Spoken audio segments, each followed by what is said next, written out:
ایک ہے الفقہ الاکبر، ایک ہے الفقہ الاصغر۔ علم الکلام یہ الفقہ الاکبر ہے، علم الاحکام یہ الفقہ الاصغر ہے۔ علم الکلام یہ الفقہ الاکبر ہے اور علم الاحکام یہ الفقہ الاصغر ہے۔ تو یہ امام حنیفہ کی کتاب علم الکلام میں ہے، عقائد میں ہے، اس لیے اس کتاب کو الفقہ الاکبر کہتے ہیں، اور یہ امام ابو حنیفہ رحمۃ اللہ علیہ کی کتاب ہے الفقہ الاکبر۔ اب وہ لوگ جو یہ بات کہتے تھے کہ جی امام ابو حنیفہ کی کوئی تصنیف نہیں ہے، ان کی اپنی کوئی کتاب نہیں ہے، تو ان کو بتاؤ الفقہ الاکبر امام ابو حنیفہ رحمۃ اللہ علیہ کی اپنی کتاب ہے۔ اور وہ لوگ جو کہتے ہیں کہ یہ تم احکام میں مقلد ابو حنیفہ کے ہو اور عقائد میں تم تقلید کرتے ہو اشعری اور ماتریدی کی، ان کو بتاؤ الفقہ الاکبر عقائد میں کتاب امام حنیفہ کی موجود ہے۔ تمہیں کس نے کہا کہ ہم ان کی تقلید کرتے ہیں؟ تقلید تو عقائد میں ہوتی ہی نہیں ہے، اس میں کیا تقلید کرنی ہے؟ لیکن یہ کہ ہم عقائد سمجھتے ہیں، اور کن سے سمجھتے ہیں؟ امام ابو حنیفہ رحمۃ اللہ علیہ سے۔ اب جو اس درسگاہ سے گزرے گا نا، وہ سینہ تان کے کہہ سکتا ہے کہ میں نے عقائد کو پڑھا ہے اور عقیدے کی کتاب امام ابو حنیفہ کی لکھی ہوئی الفقہ الاکبر پڑھی ہے۔ اب کتنا آسان سی بات ہے، لیکن جب پڑھا ہوگا سمجھا ہوگا تو پھر ہی کہیں گے نا۔ جب پڑھی اور سمجھی نہیں ہے تو پھر اشکالات پیدا ہوتے رہیں گے۔ تو کتاب کا نام ہے الفقہ الاکبر، یہ امام ابو حنیفہ رحمۃ اللہ علیہ کی تصنیف ہے۔ قال الامام الاعظم ابو حنیفۃ النعمان رحمہ اللہ تعالی، یہاں کیا لکھا ہوا ہے؟ رضی اللہ۔ ہم اس پہ بات کریں گے رضی اللہ، اس لیے میں کہتا ہوں دیکھو، نمبر 1 امام اعظم ابو حنیفہ النعمان رضی اللہ عنہ، یہ 5 لفظ ہیں۔ امام سے مراد ہے مجتہد، امام سے مراد امام کعبہ یا امام مسجد نہیں ہے، اس سے مراد ہے مجتہد۔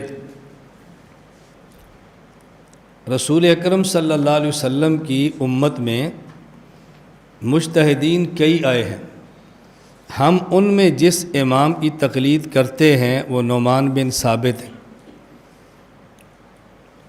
بہت سارے سوالات پیدا ہوں گے، رسول اکرم صلی اللہ علیہ وسلم کے سارے صحابہ اس امت کے امام ہیں، لیکن ہم فقہی مسائل میں ان کی تقلید نہیں کرتے۔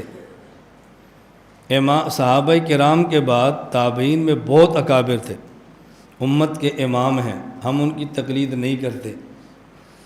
مفسرین محدثین اپنے فن کے ائمہ گزرے ہیں، ہم ان کی تقلید نہیں کرتے، ہم تقلید کرتے ہیں امام اعظم ابو حنیفہ نعمان بن ثابت کی۔ صحابہ کرام کی تقلید کیوں نہیں کرتے؟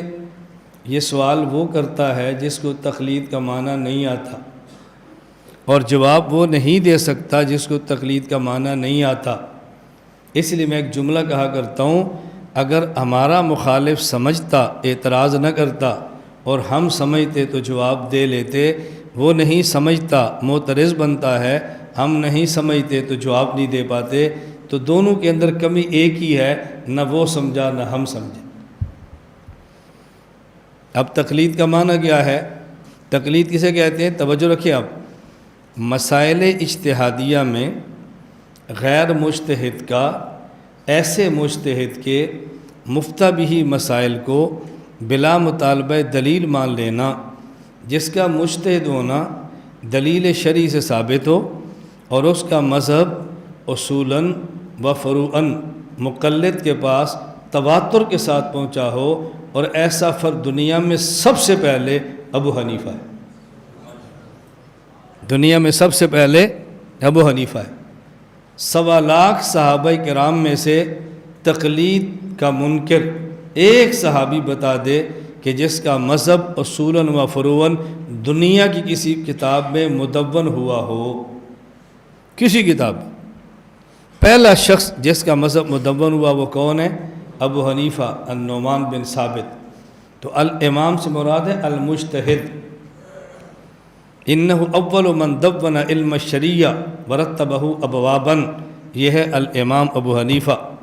لم یسبق احد، یہ ہے الامام ابو حنیفہ۔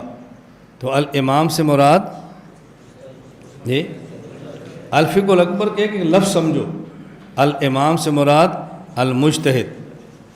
نمبر 2 الاعظم، مجتہد تو کئی ہیں امت میں، لیکن امت کے مجتہدین میں سب سے بڑا مجتہد وہ ابو حنیفہ نعمان بن ثابت رحمہ اللہ تعالی ہیں، ہم تقلید ان کی کرتے ہیں۔